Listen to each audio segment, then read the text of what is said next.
भारतीय शक्ति चेतना पार्टी की राष्ट्रीय सचिव बहन अनीता पाल जी को भी हम सादर आमंत्रित करते हैं, वह भी आकर अपने उद्बोधन रखेंगी। भारत माता की जय।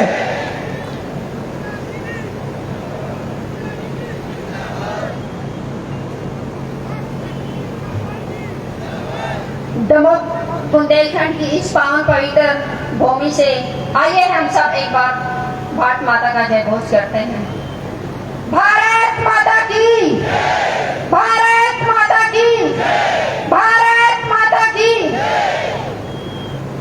भक्ति ज्ञान आत्म शक्ति के प्रदाता मेरे आराध्य परम पूज्य सदगुरुदेव श्री शक्ति पुत्र सदगुरुदेव जी भगवान एवं जन जन की आत्मा की मूल जनी माता भक्ति आदि शक्ति जगत जनी जगदम्बा माँ की सूक्ष्म उपस्थिति को कोटि कोटि नमन वंदन करते हुए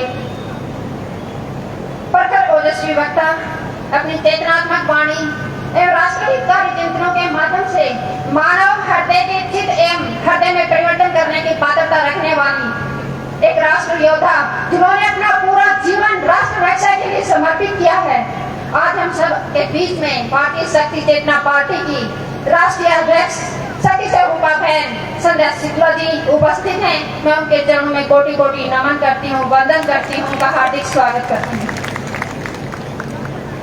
हम सबको परम गौरव हो रहा है कि विश्व के एकमात्र आध्यात्मिक संगठन भक्ति मानव कल्याण संगठन की केंद्रीय अध्यक्ष हमारे मंच पर विराजमान है। इससे अधिक गौरव की बात हमारे लिए क्या होगी। जो राष्ट्र आराधना के कर्तव्य का अपने जीवन का अभिनव मांगते हुए भारतीय शक्ति चेतना पार्टी के राष्ट्रीय उपाध्यक्ष की जिम्मेवारी का निर्वहन कर रही हैं आदरणीय शक्ति स्वरूपा बहन सिद्धाश्रम रतन पूजा शुक्ला जी के चरणों में मैं कोटि कोटि नमन करती हूँ, वंदन करती हूँ, उनका हार्दिक स्वागत करती हूँ। वर्तमान भारतीय राजनीति की दूरदर्शी वर्तमान आदर्श राजनीति के दूरदर्शी कर्णधार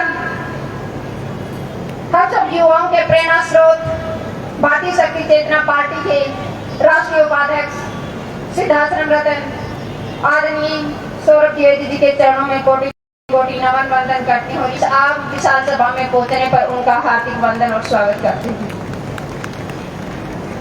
साथ ही साथ मृदुभाषी धैर्य और धर्म की प्रतिमूर्ति भारतीय शक्ति चेतना पार्टी के महासचिव अधिवक्ता आदरणीय आशीष शुक्ला जी, जिन्होंने हम आत्मिक रूप से राजू भैया बुलाते हैं, हम आप सबके बीच में उपस्थित हैं। इस विशाल आम सभा में पहुंचने पर उनका हार्दिक स्वागत करती हूँ, वंदन करती हूँ, उनके चरणों में कोटि कोटि प्रणाम करती हूँ।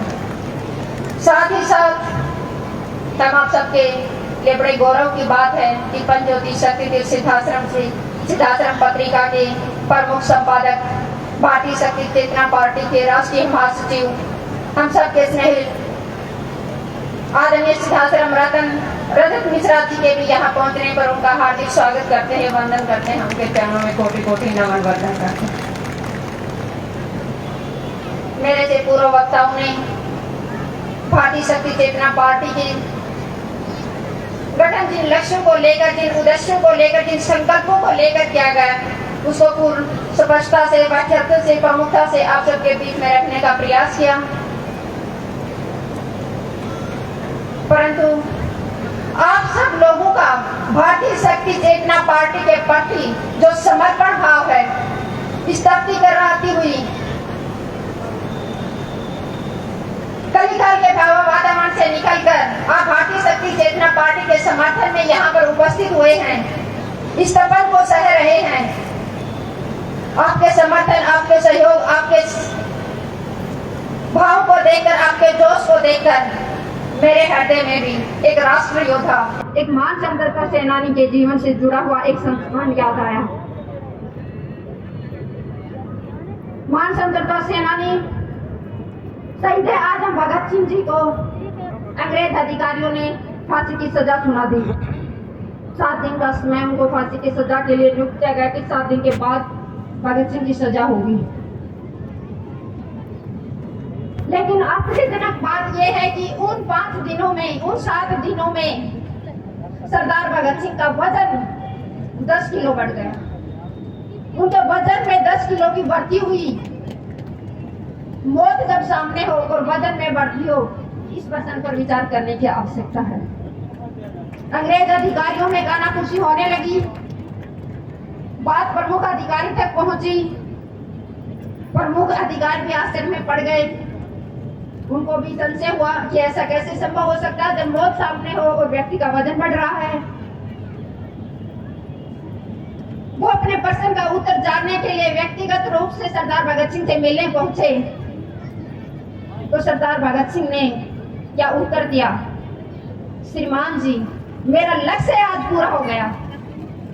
उन्होंने क्या कहा कि श्रीमान जी, मेरा लक्ष्य आज पूरा हो गया, क्योंकि मेरे बलिदान से जो मेरे राष्ट्र के युवाओं में जो भारत माता के प्रति उनका जो समर्पण जागेगा, जो लाखों युवाएं निकलकर जो हमारा मौलिक अधिकार है, हमारी भारत माता को आजादी देने के लिए वे अपने प्राणों को न्यौछावर कर देंगे। तो आज आप लोगों का समर्पण देखकर, आप लोगों का समर्थन भाव देखकर, समर्पण का भाव देखकर, आप लोगों में जोश को देखकर मेरे भी हृदय में वही आत्मिक संतुष्टि हुई। और मैं आशा करती हूँ कि हमारी राष्ट्रीय अध्यक्ष के हृदय में भी वही भाव अवश्य जागृत हुए होंगे।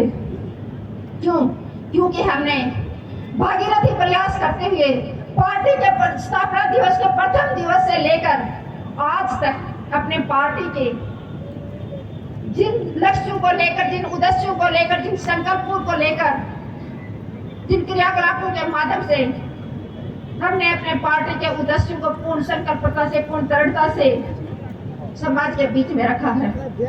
मुझे यह कहने में बहुत ही गर्व और गौरव महसूस हो रहा है कि भारतीय शक्ति चेतना पार्टी केवल मात्र भारत की ही नहीं, विश्व के एक ऐसा राजनीतिक दल है जिसका प्रत्येक सदस्य जिला स्तर का, प्रदेश स्तर का, ब्लॉक स्तर का, केंद्र स्तर का प्रत्याशी, पदाधिकारी, सक्रिय कार्यकर्ता जो पूर्णतः नशा मुक्त है, मांसाहार मुक्त है, चरित्रवान है, चेतनावान है, जिसके हृदय में भारत माता के लिए,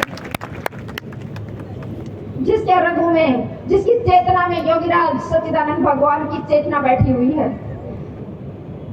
आप सबको ज्ञात होगा कि जब भगवान राम वनवास के लिए निकले थे तो भारद्वाज ऋषि के आश्रम में पहुंचकर उन्होंने भगवान ऋषि भारद्वाज के चरणों में संकल्प लिया था कि मैं आज आपके चरणों में संकल्प लेता हूं कि इस वनवासी समय में मैं इस दंडकारणी वन क्षेत्र को राक्षसों से मुक्त कर दूंगा, क्योंकि उस समय राक्षसी धन जीवन को प्रभाव कर रहे थे।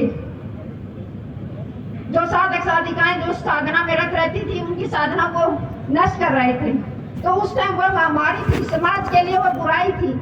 तो उन्होंने भारद्वाज ऋषि के चरणों में वह संकल्प लिया, अरे हम तो सच्चिदानंद स्वरूप श्री शक्ति पुत्र जी भगवान के शिष्य हैं, हमने भी सच्चिदानंद भगवान के चरणों में संकल्प लिया है, हमारे देश को नशा मुक्त करेंगे, मांसाहार मुक्त करेंगे, चरित्रवान बनाएंगे, चेतनावान बनाएंगे।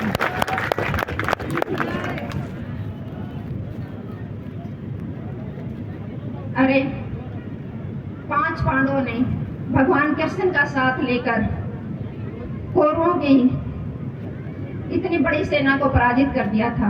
अरे हम तो सच्चिदानंद भगवान के शक्ति साधक हैं। हमारे अंदर तो गुरुदेव जी भगवान ने अपने हर पल की साधना को हमारे हृदय में स्थापित किया है। अरे इन अधर्मी अन्यायों को बहुत हो चुका, हमारे देश को इन लोगों ने बहुत लूट लिया, लेकिन अब नहीं होगा। अब समाज जाग रहा है, जैसी सामाजिक मूलभूत आवश्यकताओं की पूर्ति के लिए संघर्षरत है। क्यों? इसके पीछे का कारण है कि वो राजनेता, उन शासकीय सत्ता तो पंचवर्षीय योजनाओं में सिर्फ करती क्या है कि जो आमजन के हक हैं उनका शोषण करो, और राजकीय कोष से जो धन जन कल्याण में लगना चाहिए, समाज के कल्याण में लगना चाहिए, उस राजकीय कोष को लूट कर अपने बैंकों को भरो। उनका सिर्फ यही प्रमुख लक्ष्य होता है। अरे उन सभी राजनीतिक दलों को कहीं न कहीं किसी न किसी रूप में प्रदेश से, केंद्र से, ब्लॉक स्तर से, जिला स्तर के लिए शासन सत्ताओं में शासन करने का अवसर मिला, लेकिन फिर भी वह समाज को सिर्फ बेरोजगारी, अशिक्षा न ही कोई चिकित्सा सुविधा दे पाए। लेकिन भारतीय शक्ति चेतना पार्टी इतने कम समय में भी समाज को नशा मुक्त कर चुकी है, समाज की चेतना को जागृत कर चुकी है। और मैं देश की नहीं, आज बुंदेलखंड के दमोह क्षेत्र की इस धरती से खुले कंठ और मुक्त हाथों से मैं आह्वान करती हूँ, समाज के संचितकों, बुद्धिजीवी वर्ग को, राजनीतिक चिंतकों का आह्वान करती हूँ कि आओ, आप सबका भारतीय शक्ति चेतना पार्टी आह्वान करती है कि एक बार भारतीय शक्ति चेतना पार्टी के लक्ष्य को समझो, उनके उद्देश्यों को समझो, उसे समझ दो, उसे समय दो। और आज इस धरती से भारतीय राजनीति में राजनीतिक क्रांति का भी आगाज हो चुका है। क्योंकि हमारे भारतीय समाज में अनेकों प्रकार की क्रांतियां हुई हैं। हरित क्रांति हुई, फसलों का उत्पादन बढ़ा, दूध क्रांति दूध के उत्पादन को बढ़ाने के लिए लाई गई।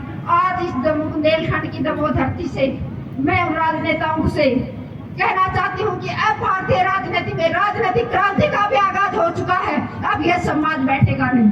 आपने बहुत समाज का शोषण कर लिया, अब हम उस शोषण को नहीं सहेंगे। आज इस क्षेत्र से उस राजनीति में, भारतीय राजनीति में राजनीतिक क्रांति का भी आगाज हो चुका है। अंत में समय के अभाव में हमारे राष्ट्रीय प्रमुख पदाधिकारी भी यहाँ पर उपस्थित हैं, जिनके चिंतनों के लिए हम ललायित हैं। तो मैं अपने शब्दों को विराम देते हुए सभी उपस्थित जन समुदाय को इस विशालाम सभा में प्रथम से अंतिम श्रेणी तक जहाँ भी जिस भी कार्यकर्ता जिस भी व्यवस्था में लगा हुआ है, उसको भारतीय शक्ति चेतना पार्टी के 11वें स्थापना दिवस की हार्दिक शुभ मंगल कामनाएं। हमें और अधिक भारतीय शक्ति चेतना पार्टी के लक्ष्य को पूरी करते हुए और अधिक संकल्प, श्रम और संसाधन में कलिकाल के इस भयावह वातावरण के अनेक प्रकार के झंझावात हमारे में मानवीय जीवन में व्यवधान पैदा करेंगे, लेकिन हमें उनसे नहीं डरना। हमें अपने लक्ष्य को पूरा करना है, अपने श्रम, संसाधन और जितना भी है हम भारतीय शक्ति चेतना पार्टी के लिए कर सके करना है। इन्हीं शब्दों के साथ सभी को तहे दिल से सादर जय माता की जय हो। भारतीय शक्ति चेतना पार्टी जिंदाबाद जिंदाबाद, भारतीय शक्ति चेतना पार्टी जिंदाबाद जिंदाबाद, भारतीय शक्ति चेतना पार्टी जिंदाबाद जिंदाबाद। और हम सबके बीच में ममता, स्नेह, निश्चलता, निर्मलता, कर्मठता की प्रतिमूर्ति भारतीय शक्ति चेतना पार्टी की राष्ट्रीय उपाध्यक्ष सिद्धाश्रम रत्न शक्ति स्वरूपा पूजनीय बहन पूजा शुक्ला जी विराजमान हैं। हम